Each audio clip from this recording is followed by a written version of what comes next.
समुद्र देव, आपने इस समस्या का समाधान तो कर दिया, किंतु एक दुविधा और खड़ी हो गई है।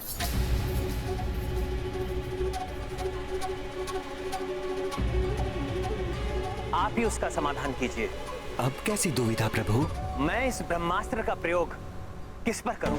इसका संधान पूर्ण रूप से हो चुका है, और यदि ब्रह्मास्त्र का संधान एक बार पूर्ण रूप से हो गया तो उसे वापस लेना असंभव है।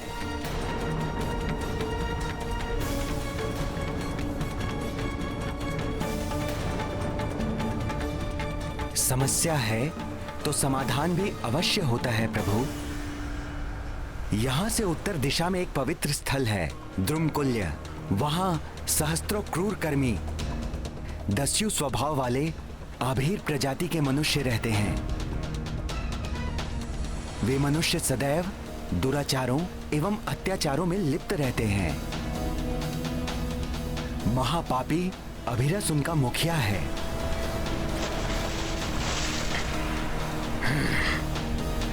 वे लुटेरे मनुष्य मेरा जल पीते हैं और उनके पापी स्पर्श से मैं बहुत व्यथित रहता हूं।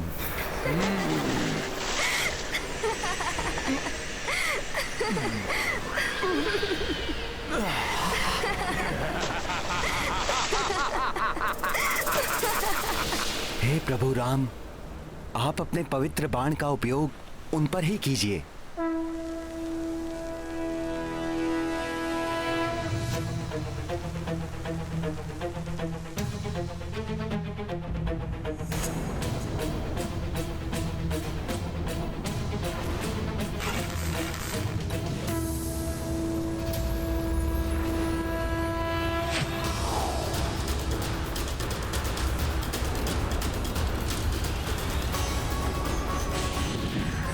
प्रभु श्री राम को तो बाण उत्तर दिशा की ओर चलाना चाहिए था, इन्होंने तो बाण को दक्षिण दिशा की ओर ही छोड़ दिया।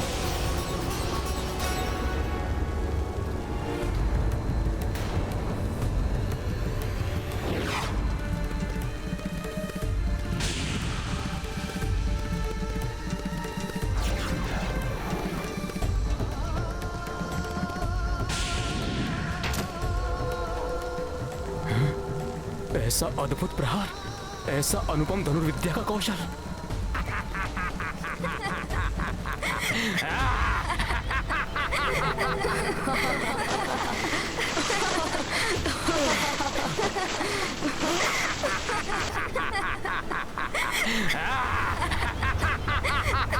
ये कैसी भयानक ध्वनि है?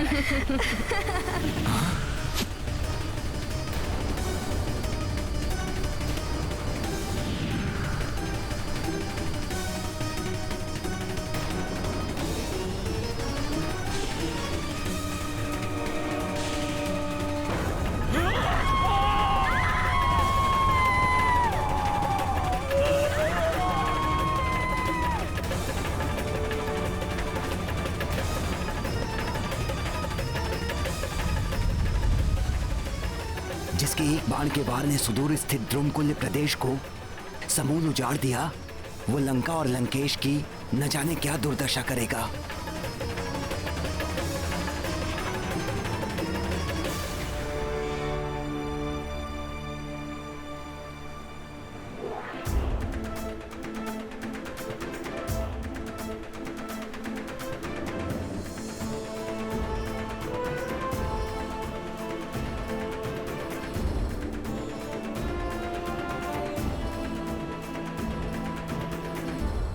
इस सागर का जल सूखने के कारण द्रुमकुल्य अब मरुस्थल के नाम से प्रसिद्ध होगा।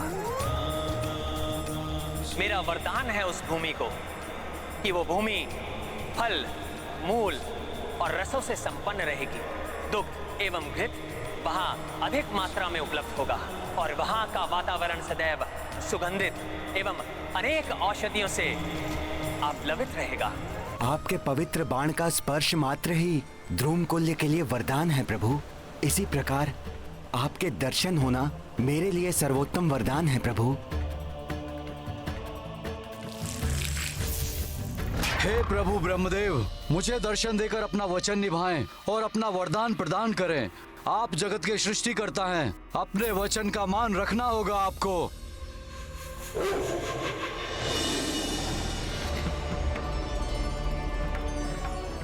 प्रणाम सृष्टिकर्ता ब्रह्मदेव।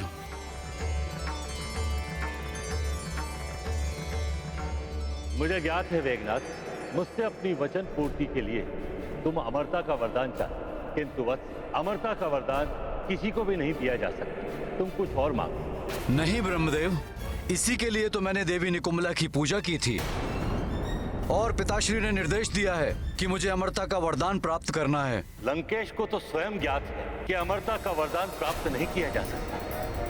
तुम अपनी मृत्यु को बाधित कर सकते हो। देवी निकुंभला की पूजा ढाल बनकर तुम्हारी मृत्यु को टाल सकती है।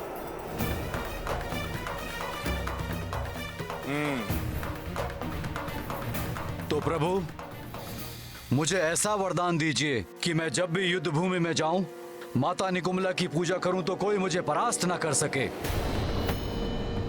और हाँ प्रभु, और यदि किसी कारणवश मैं देवी निकुंभला की पूजा ना भी कर पाऊं, तो मेरी मृत्यु ऐसे व्यक्ति के हाथों हो जिसने 14 वर्षों से ना तो निद्रा ली हो, ना ही भोजन ग्रहण किया हो।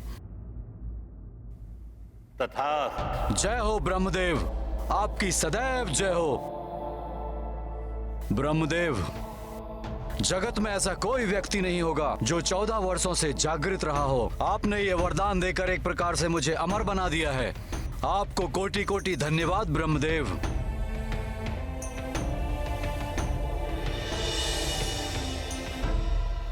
प्रभु, अब आप अविलंब सेतु निर्माण का कार्य आरंभ करवा दीजिए।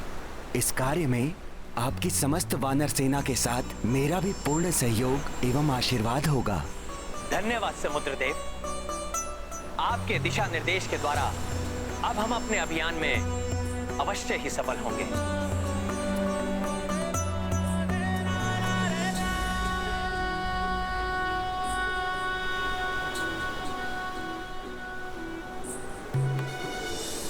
आपका मनोरथ सफल हो।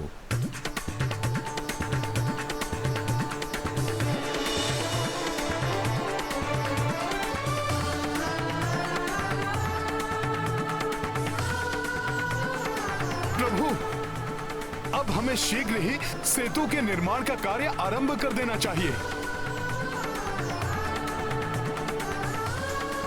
जय श्री राम! जय श्री राम! जय श्री राम! अब चाहे कोई न राजा या वानर, लंका से बचकर किसी को नहीं जाने दूंगा। एक ही प्रहार में अंत कर दूंगा उसका और उसकी पूरी सेना का।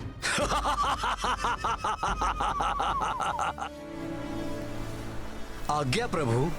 प्रिय नल, देव शिल्पी विश्वकर्मा, जिन्होंने सृष्टिकर्ता ब्रह्मदेव की सृष्टि रचाने में सहायता की थी, उन विश्वकर्मा के अंश पुत्र हो तुम। अब इस समुद्र में सेतु बांधने का उत्तरदायित्व तुम्हें निभाना है नल। मुझे विश्वास है कि तुम इस कार्य को पूर्ण सफलता के साथ संपन्न करोगे। प्रभु, ये तो मेरा सौभाग्य है जो प्रभु के कार्य में योगदान दे सकूंगा। मेरे पिता विश्वकर्मा के शिल्प कौशल, उनकी कृपा और आपके आशीर्वाद से इस विशाल सागर पर सेतु बांधने का कार्य मैं अवश्य संपन्न करूंगा।